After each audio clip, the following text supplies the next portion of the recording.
Assalamualaikum warahmatullahi wabarakatuh. Alhamdulillah wassalatu wassalamu ala rasulillah amma ba'du.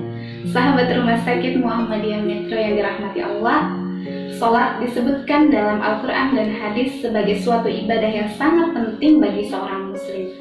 Sampai-sampai dikatakan dalam suatu hadis, as-sholatu imaduddin, sholat itu adalah tiang agama. Bahkan kelak nanti di akhirat, amalan yang pertama kali dihisab adalah amalan sholat. Kalau sholat seseorang itu baik, maka baiklah segala amalannya. Lalu, apakah sholat kita sudah benar? Jangan sampai sholat kita yang sudah beribu-ribu kali kita lakukan ternyata tidak sesuai dengan apa yang dituntunkan oleh Rasulullah SAW. Maka Rasulullah SAW pernah bersabda yang diriwayatkan oleh Bukhari, "Shallu kama ra'aitumuni sholli." Salatlah kalian sebagaimana melihat aku salat. Banyak sekali hikmah-hikmah yang didapatkan ketika kita salat sesuai dengan tuntunan Rasulullah SAW. Salah satunya adalah salat itu mencegah dari perbuatan-perbuatan keji dan munkar. Sahabat Rumah Sakit Muhammadiyah Mitra yang dirahmati Allah, pada kali ini kita akan sedikit membahas tentang niat dan takbiratul ihram. Hal-hal yang diwajibkan dalam sholat, yang pertama adalah berdiri. Ketika seseorang akan mengerjakan sholat, maka kata Rasulullah SAW dalam hadisnya dikatakan, "Sholli qa'imah", sholatlah sambil berdiri. Ketika seseorang mampu berdiri tetapi ia memilih untuk duduk, maka para ulama sepakat bahwa sholat yang dia kerjakan dianggap tidak sah. Lalu bagaimana kalau misalkan sholatnya itu memang tidak bisa dikerjakan dengan berdiri? Ya? Maka kata Rasulullah SAW, "Fa'ilam tastati faqa'idan", ya. Ketika kita tidak bisa sholat sambil berdiri, maka dibolehkan duduk. Lalu bagaimana kalau duduk juga tidak bisa? Kata Rasulullah, "Fa'ilam tastati fa'ala janbi". Kalau kita tidak bisa duduk, maka dibolehkan untuk berbaring. Lalu yang kedua adalah niat.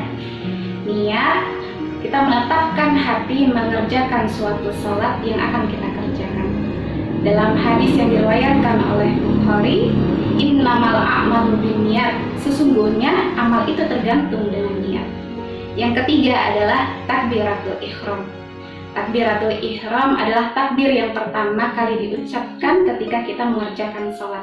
Dikatakan takbiratul ihram artinya adalah takbir yang mengharamkan. Maksudnya adalah kita diharamkan untuk mengerjakan hal-hal yang di luar kegiatan sholat. Lalu bagaimana tata caranya? Sahabat Rumah Sakit Muhammadiyah yang dirahmati Allah, apabila seseorang akan mengerjakan suatu ibadah sholat fardu, maka hendaklah ia menghadap kiblat seraya mengucapkan takbir Allahu Akbar. Ya, ketika kita sudah mengucapkan takbir, maka posisi tangan kita kedua-duanya adalah sejajar dengan pundak ataupun sejajar dengan telinga. Posisi jari tidak terlalu lebar dan tidak terlalu rapat. Ya, kita contohkan Allahu Akbar. Lalu yang kedua adalah tangan bersedekat di atas dada. Ya, pergelangan tangan kanan memegang pergelangan tangan kiri, atau tangan kanan ada di atas tangan kiri. Ketika posisi sudah seperti ini, lalu dilanjutkan dengan doa iftitah.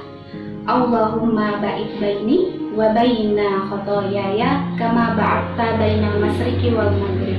Allahumma nakini minal khotoyaya kama yunaqqas saubul abyadu minad danas.